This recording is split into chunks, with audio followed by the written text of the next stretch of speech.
A internet é uma grande rede mundial de computadores que envolve aí por volta de 50 milhões de usuários, onde a pessoa com seu computador dentro de casa ou com seu computador no seu escritório, ela pode acessar informações em qualquer outro lugar do mundo, tá? São informações que envolvem gráficos, envolvem textos, informações úteis, tanto educacionais quanto comerciais.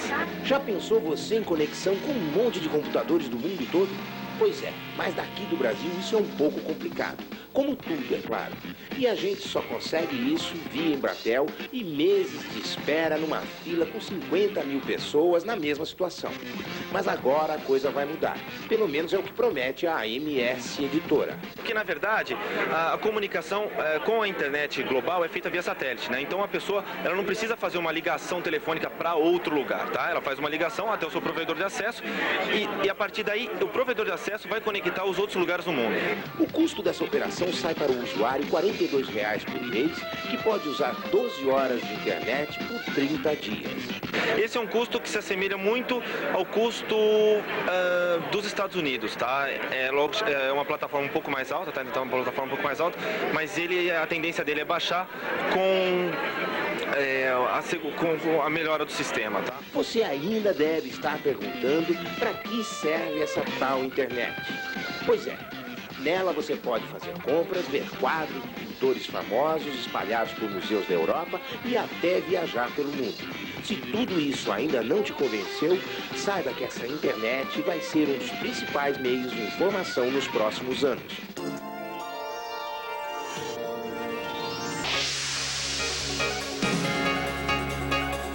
Um programa especial sobre internet, porque a internet no Brasil está fazendo 5 anos de idade e é uma criança muito esperta. Para 5 anos, muito esperta. E a gente vai conversar com pessoas que trabalham com a internet, que vivem da internet e começaram a internet. Porque há 5 anos atrás era completamente outra a realidade do que a gente vê agora. Nas grandes cidades tem outdoor de internet, em tudo quanto é lugar. Imagina se há 5 anos atrás era um assunto só para poucos, né? Então acho que uma das primeiras pessoas que começou, que foi um empreendedor e começou fazendo a internet now, foi o senhor Márcio Lopes da Costa, empresário. Certo? Você há 5 anos atrás conheceu a internet ou resolveu trabalhar com a internet? Por quê? A sua área é qual de formação, Márcio? A minha área veio na área de editorial. Editorial? E nós, naquele momento, nós lançamos um veículo chamado Anuário do Mercosul. Era um livro, um anuário? É um anuário do Mercosul, com informações voltadas para os países do Mercosul, na área de exportação, na área de 95. E nós fizemos o lançamento desse anuário junto, acompanharia um CD com essas informações. Um CD-ROM? Um CD-ROM que acompanharia isso. De repente, em um determinado momento, começou a falar-se muito internet, aquele negócio todo. E a Embratel, naquele momento, começou a abrir aí inscrições para os primeiros provedores que quisessem buscar acesso. Então, nós vimos naquele momento um momento interessante para a gente colocar a terceira mídia, que era a internet. Você foi um cara de visão em 95, porque a Embratel estava abrindo inscrições ainda para os primeiros interessados. Nós vimos isso nesse primeiro momento e fomos lá na Embratel buscar informações, aquele negócio todo. Você foi mesmo? Você ficou interessado e foi lá? Fomos lá buscar, tinha um grupo de pessoas que trabalhavam com a gente, fomos pegar essa informação. Existia todo um processo de dificuldade, quer dizer, nós viabilizamos, tecnicamente, de onde nós estávamos posicionados, nós tivemos a sorte de onde nós estávamos posicionados no Ibirapuera, e a torre também da Embratel, quer dizer, tecnicamente foi viável, deu tudo certo. Você abriu o primeiro portal? O primeiro portal do Brasil. E ali constava o quê? Constava as primeiras empresas exportadoras, tanto do Brasil, da Argentina, Paraguai, Uruguai. Nós tivemos alguma dificuldade com relação aos países, por exemplo, do Paraguai, que não tinha... Nada verdadeiro, nada, não tinha um mail, não existia praticamente nada com relação a isso, né? Paraguai, Uruguai, quer dizer, então foi uma coisa bastante difícil. Mas nós tocamos o barco, quer dizer... No contrabando, né? Mas, então, olha, que coisa bacana. Imagina que há 5 anos atrás foi o primeiro provedor, Internet Now. Internet Now, quer dizer, nós saímos aí, foi até, no primeiro momento, houve até aí uma certa... Sabe, um certo mal-estar com relação, porque evidentemente tinha grandes BBS aí. Tinha, né? Mandi, que já estava. Então eles estavam questionando por que a Internet Now a primeira. Por que a primeira? Por que não? Eu tinha BBS da Mantic, né, nessa hora. Bom, mas você imagina, há 5 anos que era tão diferente esse mundo, você imagina o filho do seu Marcos, que é o Marcos também, que é o Marcos Lopes da Costa Júnior, Você tem quantos anos? Você é tão mocinho? Eu tenho 27, vou fazer 28 então, agora. você tinha 22 há Tinha 5 22, anos. Você já estava nessa jornada junto com o teu pai? Já, Você foi para Embratel? A gente começou... na verdade, eu acho que o que acontece com a maioria das empresas de tecnologia é que aquela formação que a gente tem quando a gente é mais novo, acho que até para quem... da minha geração e mais agora, que já começa aquele negócio de videogame, depois tem o primeiro computador. Sem dúvida. O que você teve? Né? Atari? Atari, aquelas coisas começou, Odyssey. não, vamos falar, agora vamos esmiuçar. Aquelas coisas, Atari. Atari, Odyssey, aqueles bem antigos, né? 8 bits, aquelas coisas. Então, aí começa aquele negócio de videogame, aí depois você tem um computador pessoal, aquela dificuldade toda de conseguir aquilo. E você vai criando familiaridade com as coisas, né? Sempre fui um adolescente muito, assim, interessado por aquilo. Quando eu tinha, apesar da minha formação não ser técnica, né? Qual Mas formação? eu fiz administração. E eu tinha muito interesse por aquilo, tal. E a gente começou a trabalhar e, na verdade, como as informações eram muito difíceis de ser conseguidas, a gente tinha que sempre batalhar muito atrás. E então, essa dificuldade cria um interesse e a gente sempre ia atrás de informação, ia buscar. E você saiu na frente, quer dizer, nessa corrida você saiu na frente, A gente né? tinha que pesquisar como é que funcionava. O sistema de telecomunicações do Brasil era muito precário. Você teve videotexto? Chegou a ter videotexto? Eu não tive videotexto em casa, eu usava na escola, né? Que era o meio de, acho que era a única interatividade que tinha. É a única coisa que se tinha para achar as pessoas por texto. É verdade. E as BBS também eram muito por texto, né? A gente chegava a mexer alguma coisa em BBS, mas muito diferente do universo da internet, que depois do lançamento dos browsers, né? Aí aquela coisa gráfica que foi, né? Todo mundo em volta esperando carregar a imagem, né? Pra ver o que vai formar, né? Olha a foto. Olha! E ainda tem os que são assim mesmo, né? E você acabou ficando com a área de tecnologia. A gente acabou se aprofundando na área de tecnologia, né? Então, hoje é a sua área de especialidade. Você está falando aqui das BBS, da BBS da Mandic, e o Alexander Mandic era assim, ele foi o grande, como é que a gente fala? O cara que teve a grande visão, né? O visionário da época que montou essa BBS do Mandic. Agora, vocês imaginam, que está aqui o Marcos Aranha, que é presidente do site, que o site comprou a Mandic, não tem mais Mandic, era Mandic, virou o site. Quer dizer, aí você fala, mas como? Quem é? De onde apareceu? Quem é o Marcos Aranha? Como você chegou aí, Marcos? Quer dizer, para você poder ser presidente de um site, que é o terceiro portal do Brasil, e comprou a Mandic simplesmente, que tinha o maior número de assinantes. Da onde você veio? Como começou a internet para você? Você é publicitário, né, Marcos? É isso, publicitário, eu trabalhei 12 anos em publicidade, daí eu resolvi que realmente eu via a convergência que ia haver das mídias para esse caminho, usando a internet como meio. E daí eu vi que era hora de começar a fazer alguma coisa. Você também foi visionário, né? Eu acho que fui, de certa corajoso, maneira. né? Eu acho que eles foram desbravadores, eu diria isso. Eles foram pioneiros. Eu já vim com a segunda fase. A primeira fase da internet eu acho que valorizou muito o pioneirismo, de quem executava, quem fazia alguma coisa. A segunda fase foi uma fase um pouco mais de... colonização, já. Eu digo assim, já comecei a estabelecer, já tinha alguns players no mercado e já a gente começou a estabelecer posicionamentos claros para poder conquistar e ampliar esse mercado. Eu já vim nessa fase, que já também, quando começou, sem dinheiro, sem ser filho antes de dos bancos, antes assim, hoje você tem filho de banco, filho de meio de comunicação, e eu fui filho do quarto da casa, né? Sim. Então, assim, todas as ações privilegiavam justamente muita oportunidade a gente via com poucos recursos. Então, todos os passos que foram dados passos estratégicos e muito bem pensados em poder fazer com que a gente tivesse uma massa crítica, uma audiência grande, a um baixo custo de gasto de marketing mesmo e publicidade. Mas foi hoje o que a gente vê o fazendo. site em todo lugar. A gente vê em porta de táxi, a gente vê nas livrarias, tem terminais, a gente vê em todo lugar. Eu acho ótimo que você está falando isso. A gente vê em todo lugar. Mas, na verdade, é o seguinte, para você ter noção do que significa, para cada dólar que o site investe em marketing e publicidade, a concorrência investe 8 até 12 vezes mais que o site. Nossa! Então, eu fico contente de você falar isso, porque é uma coisa que a gente vê em todo lugar. acho que a gente está gastando, está investindo, não estamos gastando eficientemente. Não, é legal você ter uma livraria, ver lá o pessoal acessando, trabalhando com isso. Depois o Marcos vai contar o caminho das pedras, porque todo mundo também vai querer seguir o mesmo caminho, abandonar a carreira e fazer uma outra. E o Fernando Rosenda, diretor de tecnologia, nossa, que há 5 anos atrás nem dava para ser diretor de tecnologia, né?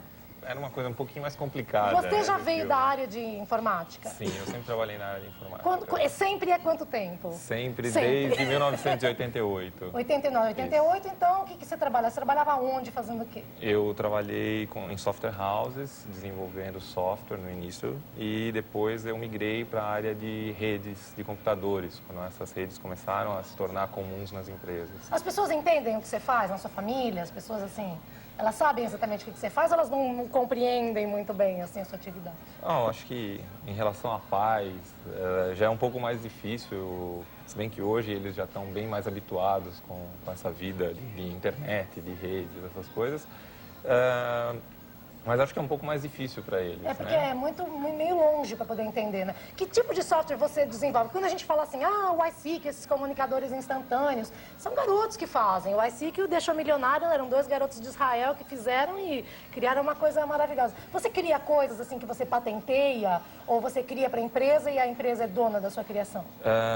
Bom, existe um detalhe, né? Software no Brasil, você sempre é dono. Quem criou na verdade, ele tem a propriedade intelectual do software. Ele pode ter desenvolvido isso para uma empresa, portanto, quem vai explorar comercialmente é a empresa, mas ele sempre vai manter o direito autoral. Você já criou alguma coisa assim que você... Na verdade, eu hoje trabalho muito mais na parte de segurança de internet. Para os hackers não invadirem. Exatamente. Então, você leu a notícia hoje que saiu à tarde na CNN, de que o FBI diz que teve informações de que está sendo preparado um grande ataque massivo, mas ainda não se sabe bem o que é, essas histórias. Ainda é folclore. Ainda é meio folclore, meio folclore. Mas... Você trabalha com segurança. É isso. Nessa área de segurança, o interessante é que a gente acaba criando ferramentas para monitorar as redes e principalmente para evitar os ataques. Pois é, evitar os ataques. Bom, olha, estamos falando de... Se você quiser, né? Hoje ele já está um pouco mais seletivo. Vamos falar de números, para a gente ter uma ideia de internet? Vamos ver o que todo mundo pensa. Quantas pessoas acessam a internet no Brasil? De casa, do trabalho, do escritório, da faculdade? Qual é o número mais ou menos que vocês trabalham? Marcos, que ideia de grandeza você trabalha hoje? Entre 4 e 4,5 milhões. Esse é o número que você trabalha. Que ideia você tem, Marcos, do número de pessoas que estão ligadas na internet, que você imagina que seja o público que acessa? Que acessa, eu acho que uns 3 milhões de pessoas. Uns 3 milhões, você acha que é um pouco menos? 3 milhões. Que ideia você tem? Eu acho que quem tem acesso, talvez o número seja até um pouco maior, deve girar por volta de uns 5 milhões, mas que usam diariamente deve estar por volta de uns 3 milhões, uns 3 milhões mais ou menos e estamos fechando em 3,5 mesmo, 4, né? Eu acredito mais ou menos que nessa faixa. Eu acho que tem pessoas que têm acesso direto, são uns 3 milhões, mas tem muita gente que tem aquele acesso no escritório, né? Então acho que aí sobe um pouco mais para uns 4 milhões. Mas mesmo assim a gente está falando de um universo... Como é que se trabalha com um universo percentual de 4 milhões em 188 milhões? Que são os habitantes do Brasil. Quer dizer, como é que se... Marcos, vamos falar aqui de investimento. A gente vai falar tanta gente botando tanto dinheiro na internet. A primeira coisa que a gente trabalha é com lares. Então, vocês aí já tem um número bastante reduzido. Casa, né? São 32 milhões de lares, mais ou menos, que trabalham com um número grosso aqui para a gente estar falando. Você multiplica por 8 pessoas. Daí você vê a penetração de linhas telefônicas, por exemplo, nesses lares, de televisão a cabo nesses lares. E aí você começa a fazer todas as projeções. Aí você vê a penetração de computadores para pessoa física, vendidos a pessoas físicas, o crescimento e tal. Na verdade, você tem que cruzar vários números, ouvir todas as mentiras que o mercado fala. Pois é, porque não dá para saber direito, com certeza. E ter o seu número. Quer dizer, eu acho que assim, eu estava até conversando com o senhor Márcio, que eu acho que nós subestimamos esse número quando a gente começou. Graças a Deus, eu acho que foi melhor ser conservador e apresentar o resultado que a gente apresentou. Quantos assinantes tem no site? Cadastrados, quer saber o nome? Hoje cadastrados está por volta de 400 mil usuários registrados. Cadastrados. Tem gente o site tem características muito interessantes. Por exemplo, o site hoje, quando você analisa, que a gente vê que não é só importante você trazer o usuário, é você... hoje está uma palavra de moda, né? Stickiness, é a permanência dele. Então você olha, por exemplo, o site, o tempo médio de visita do usuário do site são 16 minutos e 20 segundos. Puxa, ele dá uma boa navegada, então. E você pega os 20 maiores sites do mundo, eles têm 6 minutos e 30 segundos de permanência. Só passa lá. Então você vê que o nosso produto é um produto que as pessoas vão e permanecem nele. Isso é bacana. Que eu acho que é uma coisa que é importante, não só ficar falando, eu tenho milhões, eu tenho não sei o que e tal. Porque se você é um portal onde a pessoa fala, ok, obrigado, passou, quer dizer, não tem nenhum leão de chácara capaz de te reter ali por pouco tempo, não serve. Por quê? Você não tem um site, comercialmente não serve, ou seja, o anunciante, o que ele quer, é importante que você permaneça ali, que você tenha um contato com a marca, que você tenha a maior possibilidade de click-through e vá para o negócio dele. Então, acho que a gente consegue... comprar, que você só compra se você tiver certeza que o site é muito legal, muito seguro, muito bacana para comprar, né? A sua empresa hoje faz o quê? 5 anos depois, a Internet Now faz o quê? Bom, hoje nós estamos na área de tecnologia ainda. Eu sou diretor da Digital Point, que é uma empresa voltada para a área de gerenciamento eletrônico de documentos. Tá? O que é gerenciamento eletrônico de documentos? É você trabalhar na informação, na organização dos papéis de grandes empresas. Hoje nós pegamos grandes arquivos de bancos, de grandes companhias, escaneamos, digitalizamos toda aquela informação. E organizam. Indexamos por vários campos e tal, e para se tornar uma organização mais imediata, né? E não tem gente, por exemplo, assim, esses bancos marca, Flon, Sindan, assim, por exemplo, eles não teriam interesse em ter tudo indexado e poder achar as coisas fáceis, né? Não, com certeza não. Eles não iam gostar muito disso. Não, com certeza não, porque eles... Provavelmente não tem documento para ser escaneado. Pois é, deve ter É mais fácil. Já é outro tipo. Né? Aquele que pica para não poder juntar de novo. Porque, na verdade, hoje, quando você tem a sua empresa está desorganizada dentro desse universo de documentos que você não sabe onde está, quer dizer, a procura disso, quer dizer, isso lhe custa muito caro, a procura, para você achar um documento lhe custa caro. Então, hoje as empresas estão voltadas muito mais de ter esse processo, essa organização em que ela possa digitalizar, ter isso virtualmente, quer dizer, ela ter isso além da empresa, que empresas às vezes têm várias filiais no Brasil todo, elas têm isto online, quer dizer, elas digitalizam, intranet, então ela pode porque sem dar esse passo, ela não pode ir para frente, né? Isso. Não dá para alguém descer no terceiro andar, subsolo do arquivo morto, ir lá, abrir a gaveta e procurar um papel, né? O governo já está bem informatizado? O governo brasileiro? Eu acredito que o governo brasileiro hoje está em vias de começar, porque ele está se federal, né? Eles estão tentando profissionalizar, porque eles estão correndo atrás, na verdade. Eles nunca... estão como pioneiros na tomada de decisões para procurar novas possibilidades. Uma coisa muito interessante que a gente pode comentar é que o censo desse ano vai ser feito inteirinho com formulários eletrônicos. Então não vai ser mais pessoas que vão receber aqueles formulários e vão digitar aquelas informações. Mas as pessoas vão em casa perguntar quem mora, vão escrever todos eles em papel. Vão com prancheta indo lá. Mesma coisa, Não vão com palm top lá ainda assim, né? Não vai ser assim ainda. Pranchetona, lápis 2, né? Vamos pique, vamos, né? Mas o interessante é que a tecnologia que eles vão usar agora permite que esses formulários sejam escaneados e, através de reconhecimento de caractere, essas informações sejam armazenadas na base de dados. Então, eles vão conseguir finalizar todo o processamento de dados do censo até o final do ano que vem. Legal, então, vai dar pra gente saber na mesma década quanto nós Pelo menos, né? Pelo menos. Facilitou. Vou deixar uma pergunta aqui pro Fernando, que a gente vai pro intervalo. E o bug do milênio, esse bug do milênio? O governo gastou tanto dinheiro, fala assim, não, mas foi bom ter gasto porque não teve nada. Mas não teve nada em lugar nenhum. Quem gastou, quem não gastou, não teve nada. Serviu pra alguma coisa, já que você cuida de segurança? Você responde depois pra gente? Ok. Cadê esse maldito bug do milênio que levou 2 bilhões de reais aí de investimentos e o bicho não veio? Se terminaram, bicho, se mataram o bug de diamante. Se mandioca. A AgroSite vai se dar mal, vai se dar muito mal. Gente, quero agradecer muito a vocês.